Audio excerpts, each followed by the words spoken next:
Olá, alunos, tudo bem? Essa é a nossa primeira videoaula. Espero que vocês gostem.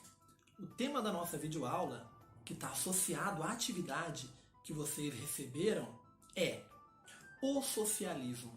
A gente vai falar um pouquinho sobre esse sistema econômico e político que mexeu com a história da humanidade, que mexeu com a história das pessoas, que causou tantas revoluções. Vamos lá ver um pouquinho sobre o socialismo? Bora lá.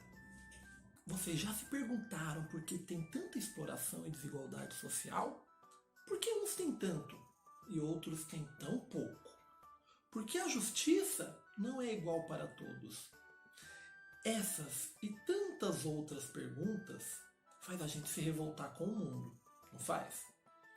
E tiveram dois jovens ali no início, em meados do século XIX, que também estavam revoltados com o mundo e com todas essas injustiças. Era o alemão Karl Marx e o inglês Friedrich Engels. Esses dois jovens, eles, revoltados com todos esses problemas que haviam no mundo, resolveram investigar, resolveram estudar e resolveram escrever sobre tudo isso. Esses dois passaram a vida inteira escrevendo sobre o sistema em que a gente vive, que é o sistema capitalista. Eles passaram a vida inteira tentando encontrar uma solução para esses problemas. E eles deixaram para a gente uma obra magnífica, com dezenas e dezenas de livros, explicando o que é o capitalismo e também mostrando para a gente uma forma de superar o capitalismo, uma forma de fazer a humanidade chegar em um outro momento pós-capitalismo, que seja, segundo Marx e Engels, esse momento de mais igualdade, justiça, seria o comunismo. A gente vai ver um pouquinho agora o que é esse comunismo aí que o Marx e que o Engels defende. Bom, o sistema capitalista ele tinha acabado de se consolidar lá na Europa, ali no início do século XIX. A gente tinha acabado de passar pela primeira revolução industrial, que foi quando as máquinas substituíram boa parte do trabalho braçal.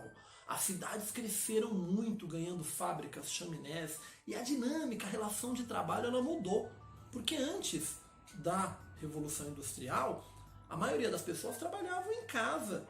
Ali, tirava a lã da ovelha, construía um casaco, costurando manualmente. Tirava o leite da vaca, fazia um queijo manualmente. E ia vender isso. Então a pessoa, ela mesmo fabricava e ela mesmo ia vender aquilo que ela fabricou. Era um trabalho artesanal. Tinha algumas pequenas casas de ofício com mais gente trabalhando, mas nada que tivesse a magnitude e o tamanho de uma fábrica. Só que a Revolução Industrial ela trouxe avanços, ela trouxe novas invenções e novas máquinas que substituíram o trabalho humano, que agilizou o processo de fabricação dos produtos e que concentrou em um único local muitos e muitos trabalhadores produzindo alguns objetos. Tudo isso fez com que muitas pessoas saíssem do campo e fossem para a cidade. Então as cidades começaram a encher de gente. E aquelas pessoas que trabalhavam no campo, nas suas casas, fazendas e vendiam o seu produto e cobravam o quanto elas quisessem por aquele produto, elas já não tinham mais como fazer tudo isso, porque elas foram expulsas das suas terras também.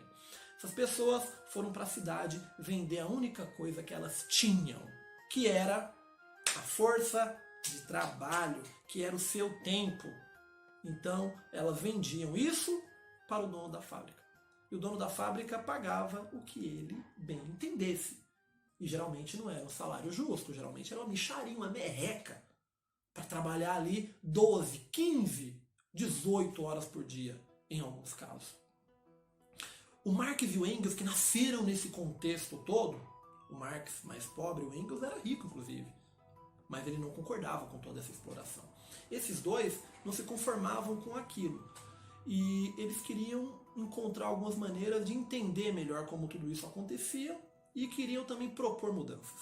E aí eles começaram a investigar, como eu disse já anteriormente, e começaram a escrever sobre isso. E nas suas escrituras, eles vão falar pra gente que um novo mundo é possível. Que é possível um mundo sem injustiça, que é possível um mundo sem miséria, sem exploração, que é possível um mundo onde não tenham classes sociais. É possível um mundo que não tenha ricos e pobres, onde todos tenham as mesmas oportunidades. O Marx e o Engels chama esse mundo, esse modelo de sociedade, de comunismo. E esses livros, esses escritos que os dois deixaram pra gente, é chamado de socialismo científico. Por quê? Porque eles desenvolveram um método de como superar o capitalismo e chegar em um modelo de sociedade, um modelo econômico mais avançado, mais humano, que dê mais oportunidades e que não tenha exploração do homem pelo homem. Esses escritos do Marx e do Engels repercutiram e repercutem até hoje. Né? Esses escritos dele, essa ideia, esse socialismo científico mexeu com muita gente. Porque quando os trabalhadores começaram a aprender sobre aquilo, eles falaram: opa, peraí, eu estou sendo explorado por um patrão que está fazendo eu trabalhar igual um louco aqui e eu recebo uma merreca enquanto eu gero 20 vezes mais de lucro para ele? Então tá errado. Então os trabalhadores começaram a se revoltar ainda mais quando eles descobriram tudo isso. E com isso, com o passar do tempo, nós tivemos algumas revoluções. E alguns países se tornaram socialistas, comunistas. Alguns países adotaram os métodos que o Engels e que o Marx desenvolveram. A primeira experiência que a gente teve de socialismo, de comunismo, foi a Comuna de Paris. Só que ela deu errado. Ela durou pouco mais de 70 dias. A segunda experiência foi a Revolução Russa. Essa daí já durou bastante. Durou de 1917, foi quando a Revolução triunfou, até 1991, que foi quando a União Soviética se dissolveu, se dividiu. Mas a experiência socialista da União Soviética foi uma experiência que, em muitos aspectos, ela deu certo, em alguns aspectos, ela deu errado. Hoje, ainda a gente tem alguns países comunistas no mundo. Né? A gente tem a China, que é governado por um partido comunista, a gente tem Cuba, a gente tem o Laos e a gente tem o Vietnã, que são países que ainda hoje são governados por comunistas. Então você já deve ter ouvido alguém falar, né? Ah, que o Brasil não vai ser mais comunista. Mas será que o Brasil algum dia já foi comunista? E eu tenho essa resposta para vocês. Não, gente, o Brasil nunca chegou nem perto de ser comunista. Muito pelo contrário. Nós sempre fomos um país capitalista, né? E continuamos sendo um país capitalista, com muitas desigualdades, com muitas questões ainda que a gente precisa avançar, né? Em aspectos sociais, econômicos, enfim. Então, espero que essa aula de hoje tenha dado para a gente aprender um pouquinho sobre o socialismo, e qualquer dúvida que você tenha sobre o tema, pode me procurar nos canais de comunicação sobre esse tema ou sobre qualquer outro tema relacionado à disciplina de história. Tô lá para ajudar todos vocês, tá? Valeu e tchau!